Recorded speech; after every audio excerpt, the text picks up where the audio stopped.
नमस्कार दोस्तों। आपने बांग्लादेश के बारे में कुछ खबरें आप पढ़ रहे होंगे, सुन रहे होंगे या देख रहे होंगे।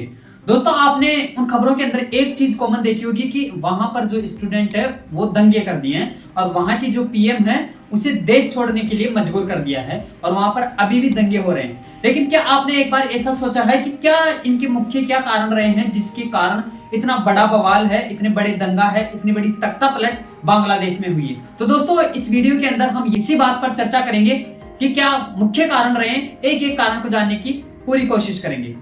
दोस्तों, यदि राजनीतिक कारण की बात करें तो सबसे पहले हालिया जो चुनाव हुए हैं उसके अंदर भी जो आवामी लीग है उसके खिलाफ गठबंधन बनाए हैं, लेकिन उसके बाद में भी शेख हसीना की जो सरकार है वो वापस बनी है। और इससे पहले भी कई वर्षों से अंदर एक तरह से बांग्लादेश की जो जनता है वही विपक्षी दल का प्रतिनिधित्व करती है। तो दोस्तों, पिछले कई सालों से जो आवामी लीग है उस पर चुनाव के साथ में छेड़छाड़ करने के आरोप लगे हैं और हालिया जो चुनाव हुए हैं आवामी लीग के खिलाफ जो गठबंधन है वो भी विपक्षी पार्टियों ने बनाया है, लेकिन उसके बाद में भी शेख हसीना की जो पार्टी है वो चुनाव जीतती है और शेख हसीना पीएम बनती है।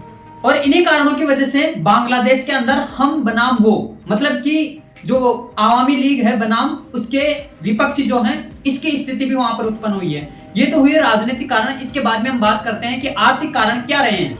दोस्तों, बांग्लादेश के अंदर जो है युवा है वो शिक्षित है और जो यूनिवर्सिटीज से जो युवा ग्रेजुएट होते हैं उनकी स्किल के अकॉर्डिंग वहां पर नौकरी नहीं मिल पा रही है उनको। और बांग्लादेश के अंदर सरकारी नौकरी, जैसे इंडिया के अंदर आप देखते हैं कि सरकारी नौकरी के प्रति कितना रुझान है कि सरकारी नौकरी चाहिए क्योंकि उसके अंदर एक स्टेबिलिटी मिलती है। तो वही बांग्लादेश के अंदर भी बहुत तेज है कि वहां पर भी जो युवा है वो सरकारी नौकरी की तरफ बढ़ना चाहते हैं, लेकिन वहां पर रोजगार न होने के कारण ऐसी स्थिति पैदा होती है।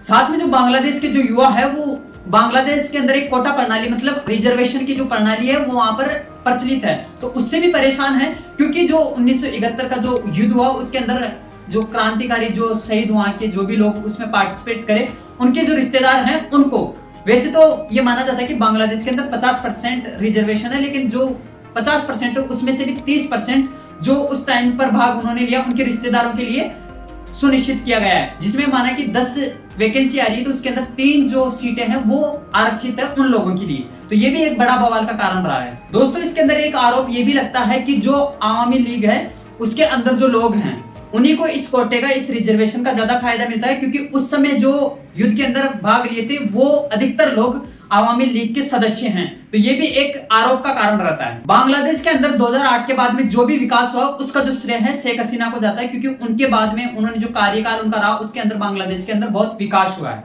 आर्थिक विकास की मजबूत और जो बुनियादी ढांचा है वो मजबूत होना और जो आम लोग हैं उनकी आय में भी बढ़ोतरी मिली है। मानव विकास संकेतक है उसके अंदर भी ये बदलाव देखने को मिला है। लेकिन दोस्तों, ये विकास की दर तो वहां पर बढ़ी है, विकास भी हुआ है, लेकिन ये विकास कुछ सीमित क्षेत्रों में हुआ है। जैसे मेन इसमें कपड़ा उद्योग है उसके अंदर हुआ है, जिसके कारण जो युवा जो उनकी अलग स्किल है उसके अकॉर्डिंग उन्हें रोजगार नहीं मिल पाता है, तो युवाओं के अंदर एक उसके प्रति एक विद्रोह की भावना जागती है। यहाँ जो राजनीतिक जो ये कारण हुए हैं, आर्थिक कारण हुए हैं, उनके अंदर युवाओं पे जो विद्यार्थी हैं उन्हीं के अकॉर्डिंग नहीं हुआ। जो आम लोग हैं, यहाँ पर जो बांग्लादेश के अंदर महंगाई है वो 9.9%, मतलब कि वहां के जो आम लोग हैं उनको अपनी जो बेसिक जो जरूरतें हैं वो पूरी नहीं कर पा रहे हैं। इसके कारण भी एक वहां पर एक बड़ा बवाल बना हुआ है। साथ में वहां पर जो सरकार और जो आम लोग हैं उनके बीच में जो विश्वास है उसमें भी कमी देखी गई है। साथ में एक बात ये हुई कि वहां पर शांतिपूर्ण तरीके से यूनिवर्सिटीज के अंदर आंदोलन कर रहे युवा थे, उनको रजाकार का शब्द का उनके लिए प्रयोग किया गया। रजाकार का मतलब ये होता है कि टेररिस्ट, मतलब देशद्रोही,